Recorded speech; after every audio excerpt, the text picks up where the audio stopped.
Hello everyone, my name is Shadab Khan. Welcome to Babia Foundation. In this video, we are going to learn what is a subject and what is a predicate. अब ये बहुत ही important topic है. आप इस topic को बड़े अच्छे से समझें क्योंकि आगे जब हम एडवांस्ड ग्रामर करेंगे तो उसमें सब्जेक्ट का रोल बहुत इम्पॉर्टेंट होता है। तो हमें सब्जेक्ट को अच्छे से आइडेंटिफाई करने आना चाहिए। इससे पहले कि मैं आज का सेशन शुरू करूं, मैं आपसे रिक्वेस्ट करता हूं कि आप बाबिया फाउंडेशन यूट्यूब चैनल को ज़रूर सब्सक्राइब करें। तो आइए हम शुरू करते हैं आज का सेशन। जब हम सेंटेंस बनाते हैं, when we make a sentence, ठीक है, वी नेम अ पर्सन और थिंग, हम किसी पर्सन या थिंग का नाम लेते हैं and we say something about that person और थिंग, और फिर हम उस पर्सन और थिंग के बारे में कुछ कहते हैं उस सेंटेंस में। मैं फिर कहता हूँ, when we make a sentence, जब हम सेंटेंस बनाते हैं, वी नेम अ पर्सन और थिंग, हम किसी पर्सन या थिंग का नाम लेते हैं एंड से समथिंग अबाउट दैट पर्सन और थिंग, और उस पर्सन और थिंग के बारे में हम कुछ कहते हैं। In a sentence there is a subject that we name and there is a predicate that talks about the subject. तो सेंटेंस में एक सब्जेक्ट होता है जिसका हम नाम लेते हैं और एक प्रेडिकेट होता है जो उस सब्जेक्ट के बारे में हमें कुछ कहता है। So what is a subject? The part of a sentence which names a person or thing we are speaking about is called a subject. Subject जो है वो सेंटेंस का वो पार्ट होता है जिसमें हम किसी पर्सन या थिंग का नाम लेते हैं जिसके बारे में हम सेंटेंस बोल रहे हैं। And what is a predicate? The part of a sentence which tells something about the subject. Predicate sentence का वो पार्ट होता है जो हमें सब्जेक्ट के बारे में कुछ कहता है। इससे हमको ये समझ में आता है कि जो सेंटेंस होता है वो दो पार्ट में डिवाइडेड होता है। पहला पार्ट वो होता है जिसके बारे में हम बोल रहे हैं, उसे कहते हैं सब्जेक्ट, और जो दूसरा पार्ट होता है वो उस सब्जेक्ट के बारे में हमें कुछ कहता है। एग्जाम्पल देखते हैं। Raju is a good boy. अब यहाँ पर हम किसके बारे में बोल रहे हैं? हम कह रहे हैं राजू के बारे में। तो राजू हो गया subject, is a good boy हो गया प्रेडिकेट, क्योंकि is a good boy Raju के बारे में हमें कुछ कह रहा है। दूसरा सेंटेंस देखते हैं। My friend was playing. इस सेंटेंस में हम माई फ्रेंड के बारे में कह रहे हैं, इसीलिए माई फ्रेंड हो गया सब्जेक्ट, और वॉज प्लेइंग हमें माई फ्रेंड के बारे में कुछ कह रहा है, इसीलिए वो हो गया प्रेडिकेट। थर्ड सेंटेंस देखते हैं। John and Johnny are brothers. इस सेंटेंस में हम जॉन एंड जॉनी के बारे में कह रहे हैं, इसीलिए जॉन एंड जॉनी हो गया सब्जेक्ट, आर ब्रदर्स हो गया प्रेडिकेट। अब एक चीज़ आप यहाँ पर गौर करें, ध्यान दें, वो ये है कि सब्जेक्ट एक शब्द या एक लफ्ज़ भी हो सकता है। जैसे पहले एग्जाम्पल में राजू एक ही शब्द है, एक ही वर्ड है, एक ही लफ्ज़ है। दूसरे सेंटेंस में माई फ्रेंड दो अल्फाज हैं, दो शब्द हैं, टू वर्ड्स। तो सब्जेक्ट टू वर्ड्स भी हो सकते हैं, दो अल्फाज भी हो सकते हैं, या दो शब्द भी हो सकते हैं। और तीसरे सेंटेंस में तीन वर्ड्स हैं, या तीन शब्द हैं, या तीन अल्फाज हैं। तो सब्जेक्ट एक वर्ड भी हो सकता है, सब्जेक्ट दो वर्ड्स भी हो सकते हैं, और सब्जेक्ट तीन या तीन से ज़्यादा वर्ड्स भी हो सकते हैं। ठीक है।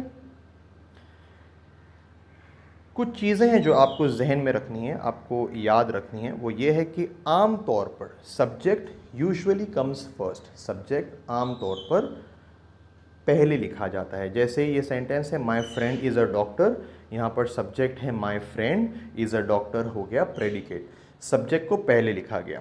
लेकिन कुछ कुछ जगह ऐसी होती है, कुछ केसेस ऐसे होते हैं, कुछ एग्जाम्पल्स ऐसे होते हैं जिसमें प्रेडिकेट जो है वो सब्जेक्ट के पहले लिखा जाता है, मतलब सब्जेक्ट बाद में लिखा जाता है और प्रेडिकेट पहले लिखा जाता है। जैसे हियर कम्स द टीचर, यहाँ पर सब्जेक्ट है द टीचर, आप देख सकते हैं इसे प्रेडिकेट हियर कम्स के बारे में, जो हियर कम्स हैं उसके बाद में लिखा गया है।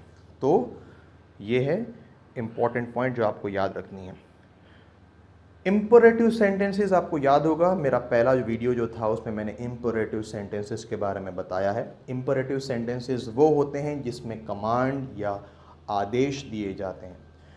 इम्परेटिव सेंटेंसेस में सब्जेक्ट नहीं लिखा जाता, वो लेफ्ट आउट किया जाता है, उसे छोड़ दिया जाता है, उसे नहीं लिखा जाता।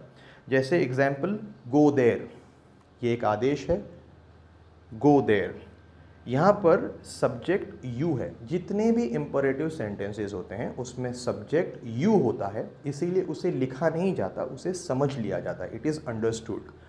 सेकेंड एग्जाम्पल देखिए, सिट डाउन, यहाँ पर भी सब्जेक्ट नहीं लिखा जाता क्योंकि सब्जेक्ट यू होता है इम्परेटिव सेंटेंसेस में और उसे समझ लिया जाता है। सो इम्परेटिव सेंटेंसेस के अंदर सब्जेक्ट नहीं लिखा जाता। तो आइए रिवाइज करते हैं। आज हमने क्या सीखा? What is a subject? The part of a sentence which names a person और thing we are talking about is called a subject. What is a predicate? The part of a sentence which tells something about the subject. Example, Raju is a good boy. Raju is the subject, is a boy is a predicate. My friend was playing.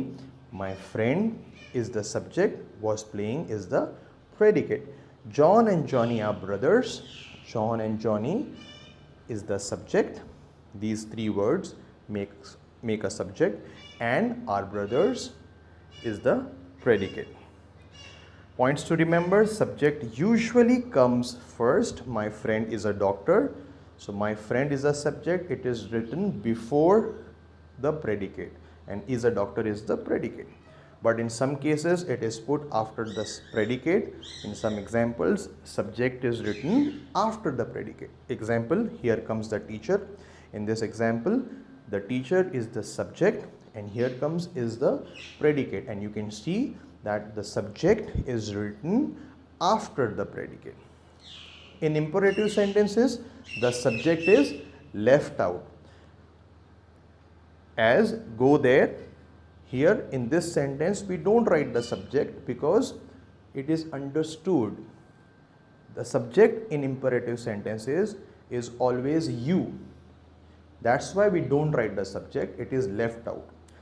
Sit down, here also we don't write the subject because it is an imperative sentence, and in imperative sentences the subject is always you and it is understood. Now it's your turn. I will give you an example and you have to identify a subject, the subject and the predicate. Example number 1, nature is the best physician. बताइए इसमें subject क्या है और इसमें predicate क्या है? किसके बारे में सेंटेंस बोला जा रहा है? सही कहा आपने, नेचर. सो नेचर हो गया subject, is the best physician हो गया प्रेडिकेट. सेकेंड एग्जाम्पल देखते हैं. I don't like English grammar. Even I don't like it, but we have to study it because it is important, right? I don't like English grammar में subject है I and don't like English grammar है predicate. Very good. आइए देखते हैं third example. Give me some water. Give me some water, ये कौन सा sentence है? करेक्ट, ये इम्परेटिव सेंटेंस है और इम्परेटिव सेंटेंस में सब्जेक्ट नहीं लिखा जाता. ठीक है, तो इसमें गिव मी सम वाटर हो गया प्रेडिकेट एंड सब्जेक्ट यू है जिसे समझ लिया जाता है. Sameer plays cricket every day. इस सेंटेंस में सब्जेक्ट है Sameer, plays cricket every day हो गया predicate. My uncle lives in Dubai. अब बताइए इसमें सब्जेक्ट क्या है? My uncle. Very good. और predicate lives in Dubai. The earth revolves around the sun. इसमें सब्जेक्ट क्या है? Good. The earth revolves around the sun, predicate. और लास्ट एग्जाम्पल देखते हैं. Her granny has a good memory. इसमें subject क्या है? Very good. Her granny has a good memory is the predicate. Wonderful, you all are wonderful students. आपने समझ लिया subject क्या होता है, predicate क्या होता है. ठीक है. Thank you so much for watching this video. आपने अगर YouTube चैनल को सब्सक्राइब नहीं किया है तो आप YouTube चैनल को सब्सक्राइब ज़रूर करें. Happy learning. Thank you so much. Bye. Take care.